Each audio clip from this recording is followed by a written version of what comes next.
بسم اللہ الرحمن الرحیم۔ اللہ کے حقوق و اختیارات میں شرک، قسط نمبر 5۔ وسیلے کے شرک کا موضوع ابھی جاری ہے، اسی حوالے سے اب ہم آگے بیان کرتے ہیں۔ اپنے اعمال کا وسیلہ۔ عبداللہ بن عمر رضی اللہ تعالی عنہما فرماتے ہیں کہ نبی صلی اللہ علیہ وسلم نے سابقہ دور کے چند افراد کے بارے میں ایک حدیث بیان فرمائی۔ عن ابن عمر رضی اللہ تعالی عنہما عن النبی صلی اللہ علیہ وسلم قال خرج ثلاثة نفر قال فقلت ما استهزئ بك ولكنها لك اللهم إن كنت تعلم أني فعلت ذلك ابتغاء وجهك فافرج عنا فكشف عنهم۔ بخاری کتاب البیوع۔ ترجمہ۔ ابن عمر رضی اللہ تعالی عنہ نبی صلی اللہ علیہ وسلم سے روایت کرتے ہیں کہ آپ صلی اللہ علیہ وسلم نے فرمایا کہ 3 آدمی جا رہے تھے تو بارش ہونے لگی۔ وہ تینوں پہاڑ کی ایک غار میں داخل ہو گئے۔ ایک چٹان اوپر سے گری اور غار کا منہ بند ہو گیا۔ ایک نے دوسرے سے کہا کہ اللہ سے کسی ایسے اچھے عمل کا واسطہ دے کر دعا کرو جو تم نے کیا ہو۔ ان میں سے ایک نے کہا، اے میرے اللہ، میرے ماں باپ بہت بوڑھے تھے، چنانچہ میں باہر جاتا اور جانور چراتا تھا، پھر واپس آ کر دودھ دو کر اپنے ماں باپ کے پاس لاتا۔ جب وہ پی لیتے تو میں بیوی بچوں اور گھر والوں کو پلاتا۔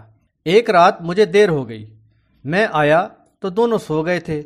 مجھے ناگوار گزرا کہ میں انہیں جگاؤں، اور بچے میرے پاؤں کے پاس بھوک کے مارے رو رہے تھے۔ طلوع فجر تک میری حالت یہی رہی۔ اے اللہ، اگر تو یہ جانتا ہے کہ میں نے صرف تیری رضامندی کے لیے یہ کیا ہے تو پتھر مجھ سے کچھ ہٹا دے تاکہ ہم آسمان تو دیکھ سکیں۔ پتھر کچھ ہٹ گیا۔ پھر دوسرے آدمی نے کہا کہ اے اللہ، میں اپنی ایک چچا زاد بہن سے بے انتہا محبت کرتا تھا، جس قدر ایک مرد عورتوں سے محبت کرتا ہے، لیکن اس نے کہا کہ تم اپنا مقصد مجھ سے حاصل نہیں کر سکتے جب تک تم 100 دینار نہ دے دو۔ چنانچہ میں نے محنت کر کے 100 دینار جمع کیے۔ جب میں اس کی دونوں ٹانگوں کے درمیان بیٹھا تو اس نے کہا، اللہ سے ڈر، مہر ناجائز طور پر نہ توڑ۔ میں کھڑا ہو گیا اور اسے چھوڑ دیا۔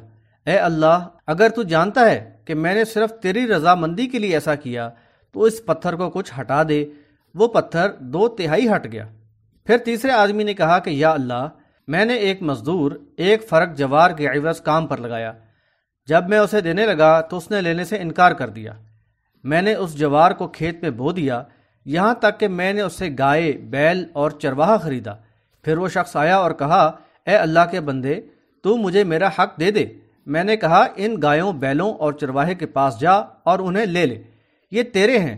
اس نے کہا، کیا تم مذاق کرتے ہو؟ میں نے اس سے کہا، میں تجھ سے مذاق نہیں کر رہا، وہ تیرے ہی ہیں۔ اے میرے اللہ، اگر تو جانتا ہے کہ میں نے صرف تیری خوشنودی کے لیے ایسا کیا تو یہ پتھر ہم سے ہٹا دے۔ چنانچہ وہ پتھر ان سے ہٹ گیا۔ اس سے معلوم ہوا کہ انسان اپنے ذاتی اعمال کا وسیلہ بھی دے سکتا ہے کہ اے مالک، میرے یہ اعمال صرف تیری رضامندی کے لیے تھے، مالک انہیں قبول فرما اور ان کی وجہ سے مجھے اس تکلیف سے نکال دے۔ اس بارے میں فرقہ پرستوں کی مغالطہ آرائیاں۔ اس بارے میں فرقہ پرستوں نے امت میں غلط اور مشرکانہ عقائد داخل کر دی ہیں۔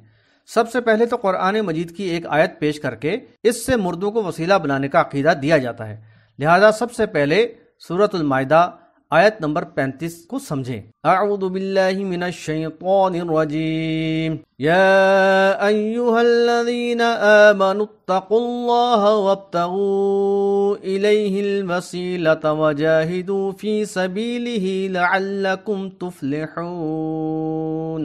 ترجمہ۔ اے ایمان والو، اللہ سے ڈرو اور اس کی قربت کا ذریعہ تلاش کرو، اور جہاد یعنی جد و جہد کرو اس کی راہ میں تاکہ فلاح پا جاؤ۔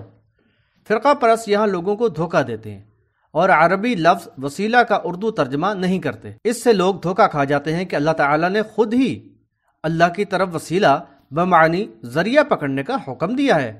عربی لفظ وسیلہ کے معنی ہے قربت، یعنی اے ایمان والو، اللہ سے ڈرو اور اس کی قربت کا ذریعہ تلاش کرو۔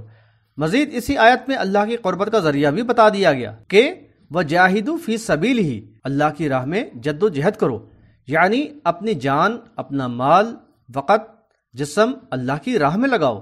اللہ تعالیٰ نے تمہیں ایمان سے نوازا ہے تو تم اپنی زندگیوں کو اللہ کے بتائے ہوئے طریقے کے مطابق ڈھال لو، اب اس کی تبلیغ کے لیے نکلو، اور پھر شاید جہاد میں سیف کا وقت بھی آ جائے تو اللہ کی راہ میں کافروں اور مشرکوں کو قتل کرو یا اپنی جان اللہ کی راہ میں لٹا دو۔ حدیث میں وسیلہ کا بیان ملتا ہے، اور فرقہ پرست اپنے مقلدین کو گمراہ کرتے ہیں کہ خود نبی صلی اللہ علیہ وسلم نے وسیلے کی دعا سکھائی ہے۔ حدیث میں آتا ہے عن جابر بن عبداللہ ان رسول اللہ صلی اللہ علیہ وسلم قال من قال حين يسمع النداء اللهم رب هذه الدعوة التامة والصلاة القائمة آت محمدا الوسيلة والفضيلة وابعثه مقاما محمودا الذي وعدته حلت له شفاعتي يوم القيامة۔ بحوالہ بخاری کتاب الآذان باب الدعاء عند النداء۔ ترجمہ، جابر بن عبداللہ رضی اللہ تعالی عنہما روایت کرتے ہیں کہ رسول اللہ صلی اللہ علیہ وسلم نے فرمایا، جو شخص آذان سنتے وقت یہ دعا پڑھے، اللہم رب هذه الدعوة التامة والصلاة القائمة آتی محمدا الوسیلة والفضیلة وابعثه مقاما محمودا الذی وعدتہ، تو اس کے لیے قیامت کے دن میری شفاعت حلال ہوگی۔ مسلم کتاب الصلاۃ باب القول مثل قول المؤذن لمن سمعه ثم يصلي على النبی صلی اللہ علیہ وسلم ثم يسأل له الوسیلہ کے اندر یہ حدیث آئی ہے عن عبداللہ بن العمر بن العاص انه سمع النبی صلی اللہ علیہ وسلم يقول اذا سمعتم المؤذن فقولوا مثل ما يقول ثم صلوا علی فإنه من صلى علی صلاة صلی اللہ علیہ بها عشرا ثم صلوا اللہ لی الوسیلہ فإنها منزلة في الجنة لا تنبغي إلا لعبد من عباد الله وأرجو أن أكون أنا هو فمن سأل للوسيلة حلت له الشفاعة۔ ترجمہ، عبداللہ بن عمر بن العاص رضی اللہ تعالی عنہ سے مروی ہے کہ انہوں نے سنا نبی صلی اللہ علیہ وسلم کو کہتے ہوئے، جب تم مؤذن سے سنو تو کہو جیسے مؤذن کہتا ہے، پھر میرے لیے رحمت کی دعا کرو، یعنی درود۔ جو شخص مجھ پر ایک مرتبہ درود بھیجے گا اللہ اس پر 10 بار درود بھیجے گا۔ پھر میرے لیے اللہ سے وسیلہ مانگو، کیونکہ وسیلہ جنت میں ایک مقام ہے جو بندگان اللہ میں سے کسی ایک بندہ کے لیے بنایا گیا ہے، اور مجھے امید ہے کہ وہ بندہ میں ہوں، لہذا جو شخص میرے لیے وسیلہ کا سوال کرے اس کے لیے میری شفاعت حلال ہو گئی۔ واضح ہوا کہ وسیلہ جنت الفردوس میں ایک اعلیٰ مقام ہے، اور نبی صلی اللہ علیہ وسلم نے فرمایا کہ مؤذن جو الفاظ کہتا ہے تم بھی وہی کہو، پھر میرے لیے رحمت کی دعا یعنی درود کرو، اور پھر میرے لیے وسیلے کی دعا کرو یعنی جو دعا نبی صلی اللہ علیہ وسلم نے سکھائی ہے وہ کرو۔ فرقہ پرست اس بارے میں کافی ضعیف روایات بیان کرتے ہیں جن کی مکمل تفصیل ہمارے مضمون وسیلہ کے بارے میں بیان کردہ روایات کی حقیقت میں پڑھی جا سکتی ہے۔ اس بارے میں ایک روایت بیان کی جاتی ہے کہ آدم علیہ السلام نے محمد صلی اللہ علیہ وسلم کے وسیلے سے دعا مانگی۔ اس روایت کی سندی حیثیت تو اوپر دیے گئے لنک میں موجود ہے، یہاں ہم اس کے متن پر بات کرتے ہیں۔ نبی صلی اللہ علیہ وسلم کو دعا میں وسیلہ بنانا۔ دیوبندی تبلیغی جماعت کے فضائل اعمال میں ایک روایت درج کی گئی ہے کہ آدم علیہ السلام نے نبی صلی اللہ علیہ وسلم کے وسیلے سے دعا مانگی تو اللہ نے اسے قبول فرمایا اور انہیں معاف فرمایا۔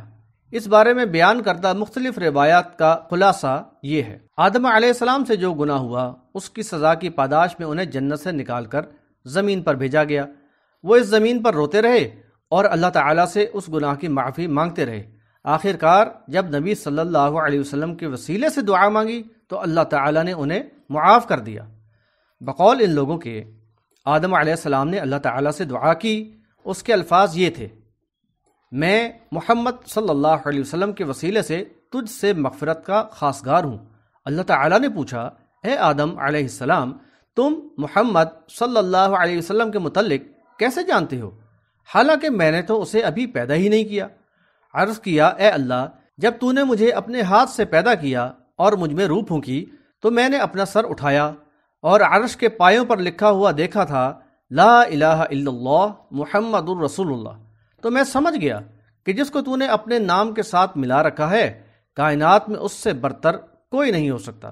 تو اللہ نے فرمایا، میں نے تجھے معاف کر دیا اور اگر محمد صلی اللہ علیہ وسلم نہ ہوتے تو میں تجھے اور کائنات پیدا ہی نہ کرتا۔ ان کے اس بیان سے ثابت ہوا کہ آدم علیہ السلام اور بی بی حوا کو سزا کی بنا پر زمین پر بھیجا گیا، اور انہوں نے اپنے الفاظ میں اللہ تعالیٰ سے دعا کی تو انہیں زمین پر معاف کر دیا گیا۔ یہ عقیدہ سراسر قرآن کے خلاف ہے، کیونکہ قرآن سے واضح ہے کہ اللہ تعالیٰ نے انہیں سزا کے طور پر زمین پر نہیں بھیجا، بلکہ زمین پہ بھیجنے سے قبل ہی معاف کر دیا تھا۔ سورہ طٰہٰ آیات نمبر 121 تا 123 میں اللہ تعالیٰ نے فرمایا فَأَكَلَا مِنْهَا فَبَدَتْ لَهُمَا سَوْآتُهُمَا وَطَفِقَا يَخْصِفَانِ عَلَيْهِمَا مِنْ وَرَقِ الْجَنَّةِ وَعَصَىٰ آدَمُ رَبَّهُ فَغَوَىٰ ثُمَّ اجْتَبَاهُ رَبُّهُ فَتَابَ عَلَيْهِ وَهَدَىٰ قَالَ اهْبِطَا مِنْهَا جَمِيعًا بَعْضُكُمْ لِبَعْضٍ عَدُوٌّ فَإِمَّا يَأْتِيَنَّكُم مِّنِّي هُدًى فَمَنِ اتَّبَعَ هُدَايَ فَلَا يَضِلُّ وَلَا يَشْقَىٰ۔ ترجمہ: چنانچہ ان دونوں نے اس درخت سے کھا لیا تو ان کے سطر عیاں ہو گئے اور وہ جنت کے پتوں کو اپنے اوپر لگانے لگے۔ آدم نے اپنے رب کی نافرمانی کی، پس وہ راہ سے بہک گیا۔ پھر اس کے رب نے اسے برگزیدہ کیا، اسے معاف کیا اور ہدایت دی۔ فرمایا تم دونوں یعنی انسان اور شیطان یہاں سے اتر جاؤ، تم ایک دوسرے کے دشمن ہو۔ پھر جب تمہارے پاس میری طرف سے ہدایت پہنچے تو جس نے اس کی پیروی کی تو وہ نہ بہکے گا اور نہ ہی تکلیف میں پڑے گا۔ قرآن مجید میں بیان کر دیا گیا کہ آدم علیہ السلام نے معافی مانگی، اللہ تعالیٰ نے انہیں معاف کیا اور انہیں ہدایت دے کر اس زمین پر بھیجا۔ اس کے بعد اس بات کا تصور ہی نہیں رہتا کہ انہوں نے زمین پر آ کر اپنی اس خطا کی دوبارہ معافی مانگی۔ مزید دیکھیں قرآن کس واضح انداز میں بیان کرتا ہے کہ یہ معافی کس وقت مانگی گئی۔ سورۃ الاعراف آیات نمبر 22 تا 24۔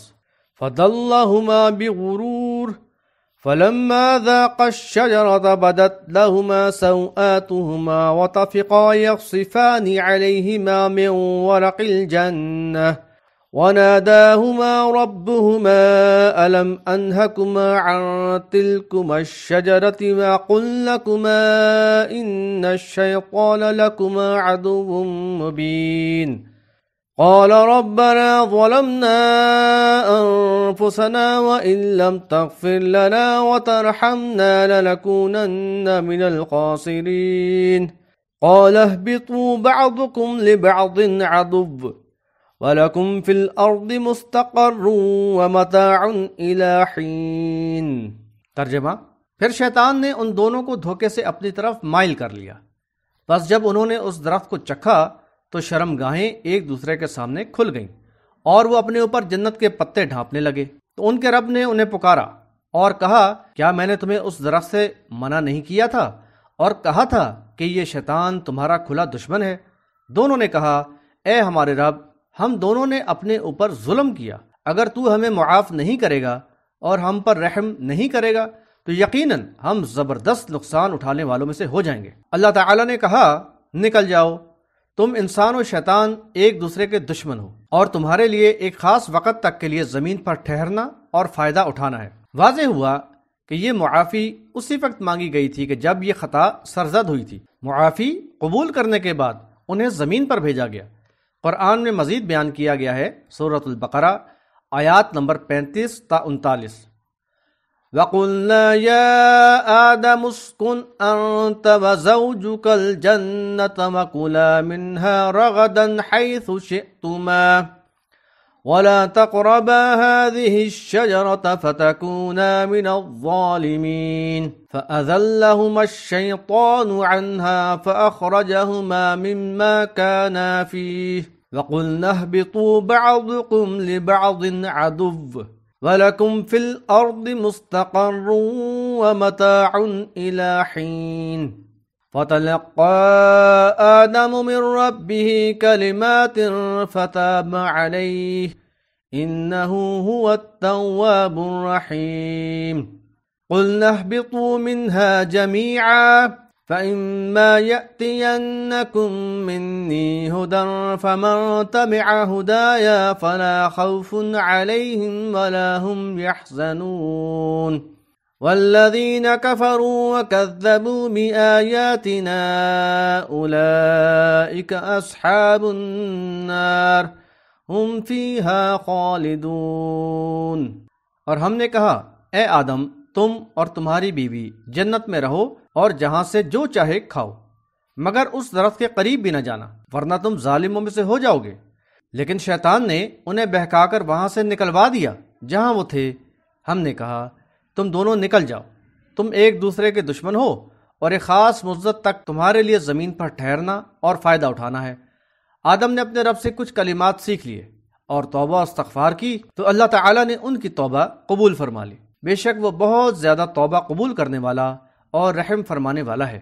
ہم نے کہا نکل جاؤ تم سب، پھر جب میری ہدایت تم تک پہنچے تو جس نے اس ہدایت کی پیروی کی اس کے لیے کوئی خوف نہیں اور نہ ہی وہ غمزدہ ہوگا، اور وہ لوگ جنہوں نے ہماری آیات کا کفر کیا اور انہیں جھٹلایا تو وہ جہنمی ہیں جہاں وہ ہمیشہ رہیں گے۔ قرآن کے فرمان سے واضح ہوا کہ آدم علیہ السلام سے خطا ہوئی اور ان دونوں نے اسی وقت اللہ سے کچھ کلمات سیکھے اور اللہ تعالیٰ سے توبہ کی۔ توبہ کے الفاظ بھی سورۃ الاعراف میں بیان کر دیے گئے ہیں۔ قال ربنا ظلمنا انفسنا وان لم تغفر لنا وترحمنا لنكونن من الخاسرین۔ ترجمہ، دونوں نے کہا اے ہمارے رب ہم نے ظلم کیا اپنی جانوں پر، اور اگر تو نے ہمیں معاف نہ کیا اور ہم پر رحم نہ فرمایا تو ہم تو ضرور خسارہ پانے والوں میں سے ہو جائیں گے۔ اللہ تعالیٰ نے ان دونوں کی توبہ کو قبول فرمایا اور پھر اپنے طے شدہ نظام کے تحت انسان اور شیطان کو زمین پر بھیج دیا، اور ساتھ ہی اس بات کی بھی ہدایت کر دی کہ یاد رکھنا شیطان تمہارا کھلا دشمن ہے۔ اب میری طرف سے ہدایات پہنچیں گی، جس کسی نے ان ہدایات کی پیروی کی تو واپسی پر اس کے لیے کسی قسم کا کوئی خوف و غم نہیں ہوگا، برخلاف اس کے اللہ تعالیٰ کی آیات کا کفر کرنے اور انہیں جھٹلانے والا جہنمی ہے جہاں وہ ہمیشہ رہے گا۔ قرآن کی لاریب آیات سے اس قسم کی جھوٹی روایات اور اس پر ایمان بنانے والوں کے جھوٹے عقائد کی مکمل نفی ہو جاتی ہے کہ اللہ تعالیٰ نے آدم علیہ السلام کو سزا کے طور پر زمین پر بھیجا تھا، بلکہ واضح انداز میں بیان ہے کہ انہیں معاف فرما کر ہدایات دے کر زمین پر بھیجا گیا۔ ساتھ ہی قرآن میں ان کے توبہ کے الفاظ بھی بیان کر دیے گئے۔ صحابہ کرام رضوان اللہ علیہم اجمعین نے نبی صلی اللہ علیہ وسلم کی زندگی میں ان کے وسیلے سے دعا کی، لیکن ان کے وفات کے بعد ایسا کبھی نہ ہوا۔ نبی صلی اللہ علیہ وسلم کے وسیلے سے دعا کرنے کا مطلب یہ ہوا کہ ان کی زندگی میں ان سے دعا کی درخواست کی جاتی تھی، وہ اللہ تعالیٰ سے دعا کرتے تھے اور اللہ تعالیٰ بارش نازل فرما دیتا تھا۔ اب جب نبی صلی اللہ علیہ وسلم کی وفات ہو گئی تو عمر رضی اللہ تعالی عنہ نے نبی صلی اللہ علیہ وسلم کے چچا عباس رضی اللہ تعالی عنہ کے ذریعے اللہ تعالیٰ سے بارش کی دعا کی۔ پیش کردہ دلائل سے یہی ثابت ہوا کہ دعا کرنا ایک عبادت ہے اور یہ صرف اللہ سے کی جائے، اور اس دعا میں کسی کا واسطہ یا وسیلہ دے کر اسے اللہ تعالیٰ کے ساتھ شریک نہ کیا جائے۔